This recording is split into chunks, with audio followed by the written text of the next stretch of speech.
Welcome to अनुभव study facts. आज हम बात करेंगे इस प्याजे की जो हमने स्टेजेस के बारे में बात की थी। तो हमने दो स्टेजेस पहले डिस्कस कर ली थी, सेंसरी मोटर संवेदीगामक और प्री ऑपरेशनल पूर्व संक्रियात्मक। आज हम नेक्स्ट जो दो स्टेजेस और रह गई उनके बारे में हम बात कर रहे हैं।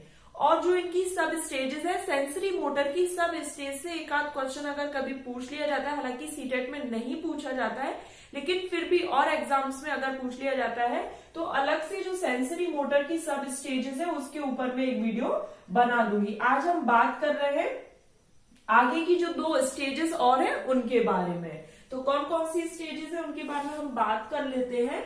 कॉन्क्रीट ऑपरेशनल मूर्त संक्रियात्मक अवस्था, कॉन्क्रीट ऑपरेशनल ये जो होती है मूर्त संक्रियात्मक, इसकी जो एज होती है वो होती है 7 से 11 वर्ष तक। अब इसके हमें कैरेक्टरिस्टिक्स के बारे में बात करनी है।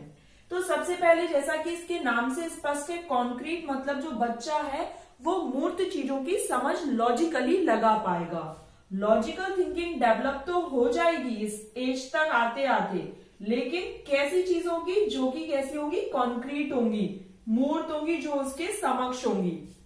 ठीक है, अब वो बच्चा भी कल्पना में नहीं सोच पा रहा है, लेकिन जो चीजें सामने हैं उनके बारे में वो अच्छे से बता पाएगा। लॉजिकल थिंकिंग स्टार्ट हो जाती है। फिर उसके बाद हमने पढ़ा था प्री ऑपरेशनल में कि बच्चा रिवर्स नहीं कर पाता है। तो इस स्टेज तक आते आते रिवर्सिबिलिटी, पलटा भी, रिवर्सिबिलिटी का भी गुण आ जाता है, पलटा भी का गुण आ जाता है। अब बच्चा घर से जब स्कूल जाता है तो अब उसे ये भी पता है कि स्कूल से घर आने का रास्ता भी सेम है, या 2 into 5 is equal to 10 होता है। तो अब उसे ये पता है 5 into 2 भी 10 हो जाता है। तो इस तरीके से बच्चा अब क्या है, रिवर्स करने लगा है।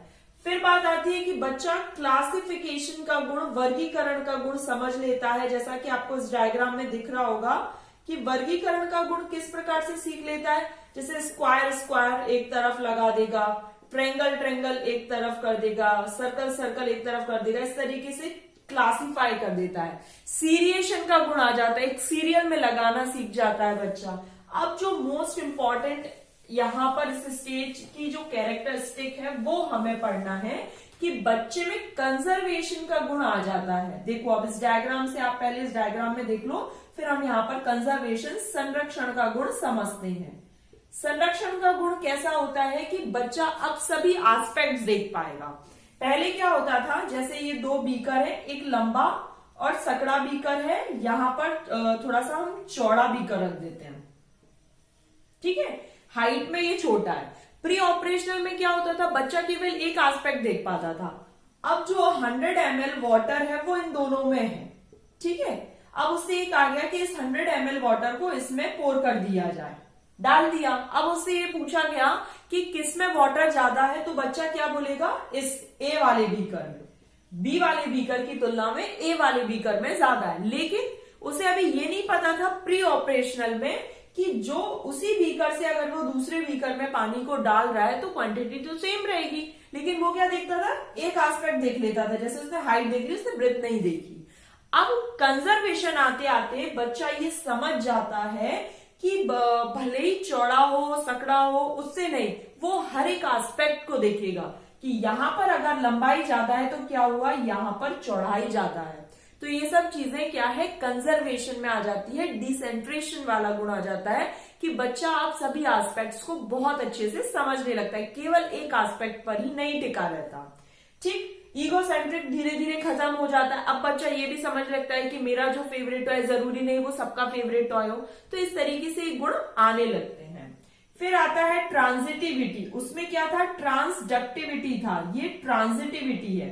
ट्रांजिटिविटी मतलब जैसे ए बड़ा है बी से और बी बड़ा है सी से, तो अब बच्चा ये समझने लगेगा कि ए बड़ा है सी से। इस तरीके से आपने देखा होगा मैथमेटिकल कैलकुलेशन जो है वो 7 से 11 वर्ष तक के बच्चे बहुत, मतलब इससे एबव के तो कर ही लेंगे, लेकिन इस तरीके से जो 7 वर्ष का बच्चा होता है वो इस तरीके से कैरेक्टर्स को डिफाइन करने लगता है। क्लासिफिकेशन, चीजें क्लासिफाई करने लगता है। फिर उसके बाद ये जो संरक्षण वाली बात है, ये बहुत अच्छे से बच्चों में आ चुकी होती है। लॉजिकल थिंकिंग लगाने लगता है। बस ये है कि लॉजिकल थिंकिंग कैसी रहेगी, जैसे ये डस्टर है तो वो उसके समक्ष होनी चाहिए। अभी वो कल्पना में सोचने वाली बात नहीं आ पाती, वो कब आएगी, 11 से बाद के बाद। तो यहां पर ये वाली बात क्लियर हो गई। अब हम देख रहे हैं फॉर्मल ऑपरेशनल। यहां से आपके क्वेश्चन आराम से बन जाएगा, इससे क्वेश्चन पूछ लिया जाता है। संरक्षण वाले पर ज्यादा आता है तो थोड़ा सा याद रखना। फॉर्मल ऑपरेशनल क्या होता है, औपचारिक संक्रियात्मक अवस्था, औपचारिक संक्रियात्मक अवस्था। इसमें बच्चा थिंकिंग तो करता है लेकिन एब्स्ट्रैक्ट थिंकिंग स्टार्ट हो जाती है। एब्स्ट्रैक्ट थिंकिंग, अमूर्त चिंतन, ठीक है। अमूर्त चिंतन स्टार्ट हो जाता है। अब वो कल्पना में सोचने लगता है। जरूरी नहीं कि कोई चीज उसके सामने होगी तभी वो सोच पाएगा। जैसे आपको स्टोरी बता रहे हो, आपको स्टोरी सुना रहे हो किसी बच्चे को, और ये 11 से एवं, तो उसमें क्या है, वो उसकी कल्पना में चलती रहेगी। एक होता है ना, हम जैसे कोई चीज हमें कोई सुना रहा होता है तो हम वो चीजें अपने माइंड में इमेजिन करने लगते हैं। तो इमेजिनेशन पावर बहुत अच्छी तरीके से यहां पर डेवलप हो जाती है। बच्चा हाइपोथेटिको डिडक्टिव रीजनिंग, हाइपोथेटिको डिडक्टिव रीजनिंग यहां पर बच्चा लगाने लगता है। मतलब चीजें अच्छे से समझेगा वो।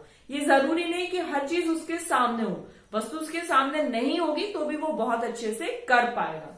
तो गाइज यहां पर हमारा sensory motor, pre operational, concrete operational और फॉर्मल ऑपरेशनल चारों स्टेजेस कंप्लीट हो गई हैं।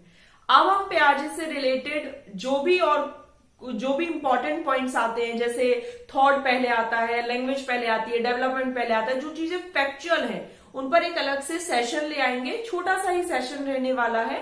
ये स्टेजेस के ऊपर था। वीडियो बहुत ज्यादा लेंथी ना हो इसलिए इसको 2 सेक्शन में बांट दिया गया। हम नेक्स्ट सेशन में मिलेंगे। Thanks for watching this video.